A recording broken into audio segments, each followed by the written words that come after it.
சாரதா கண்ணீரோட உட்கார்ந்துகிட்டு இருக்காங்க. கங்கா கேக்குறாங்க, என்னம்மாச்சு உனக்கு?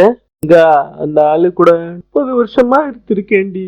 நான் தான் முட்டாள் மாதிரி ஏமாந்திருக்கேன். இனிமேட்டு கங்கா நான் உயிரோடயே இருக்க மாட்டேன். சாரதா கதவை சாத்திக்கிறாங்க. பாட்டியும் கங்காவும் கதவை தட்டுறாங்க. சேர கீழே போட்டு ஃபேன்ல சேலைய கட்டி தற்கொலை பண்ண முயற்சி பண்றாங்க சாரதா.